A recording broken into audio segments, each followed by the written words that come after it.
Henry and I arrived at the fair early to allow us enough time to see as many of the exhibits as possible. We obtained a map and decided to see the New York to the North Pole exhibit first, as it was right inside the entrance. The Eskimo exhibit with live Eskimos was really interesting. I had never seen a live Eskimo. Next, we headed to the Transportation Pavilion. There we looked at the electric streetcars and trains that were on display. Also, the large auto exhibit was very good. Maybe one day we'll own an auto like one of those. Across the street was the Machinery Pavilion.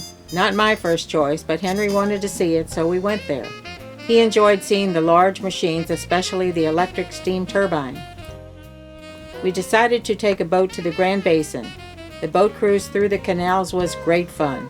Arriving at the Grand Basin, we couldn't believe the beauty and grandeur of it. We walked along the Grand Basin to the Cascades, where we had a spectacular view of the Electricity Pavilion. Entering the pavilion, we saw exhibits of electric motors and other electrical devices. Then we walked past the Festival Hall and restaurant to visit the Fine Arts Pavilion, which was behind them.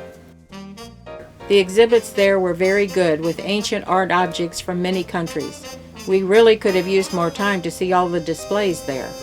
Leaving the Arts Pavilion, we walked over to the Grand Basin.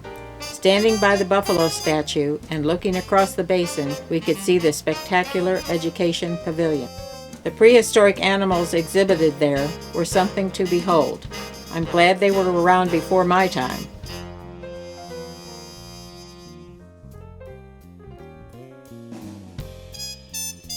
At the Manufacturers Pavilion, we saw some nice displays.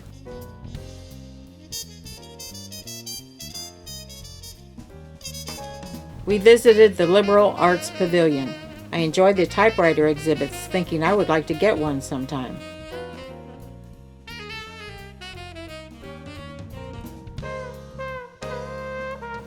At the Mines and Metallurgy exhibit, Henry enjoyed the miniature mine displays, but said he would never want to work in a mine as they were too dangerous. The giant Vulcan statue exhibited there was quite impressive. We continued on toward the government building, and being somewhat tired, we decided to take the train to get to the exhibits that were further away.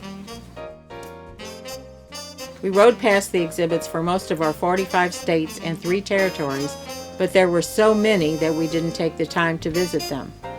At Station 10, we exited the train to see the exhibit of wild animals from around the world.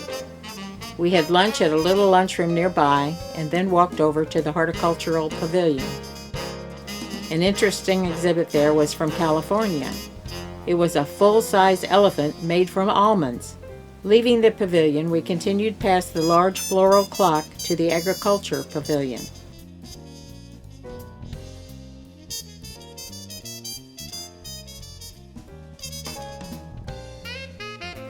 A Missouri exhibit of the state's agricultural products was featured there. Leaving, we passed by the Salon exhibit on our way to the giant observation wheel.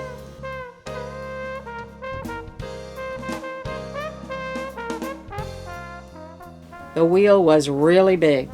We were told that it was 264 feet tall and could hold 2,160 people. We paid our money and got on the ride. We had really good views of the fairgrounds from the top of the wheel. Exiting the ride, we passed the Lincoln Exhibit Building and then caught a ride on an autobus to take us to the Philippine exhibit. We were told that it was definitely worth seeing. We visited a Philippine church and a recreated river village. We also saw some Philippine headhunters. Leaving the Philippine exhibit, we caught another autobus and got off to see the France exhibit. It was magnificent, with beautiful works of art. We then caught a larger autobus to take us to the Pike, which was an area of shops and attractions. Upon entering the Pike, we passed by an attraction about the devastating Galveston, Texas flood.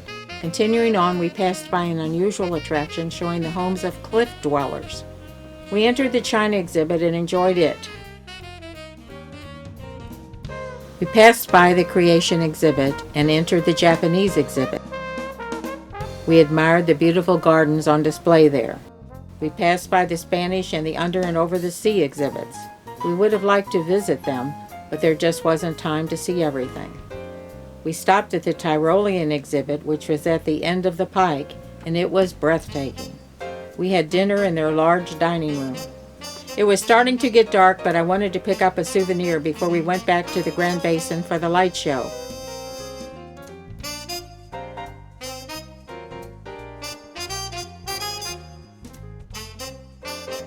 I found some nice postcards, but wanted something better. It was then that a red cream pitcher etched with World's Fair 1904 caught my eye, and I bought it. To make it better, it was personalized for us with our names etched on the back. It was getting dark, so we headed to the Grand Basin to see the lights. They were fabulous. I had never seen so many lights in my life. It was the perfect end to a perfect day.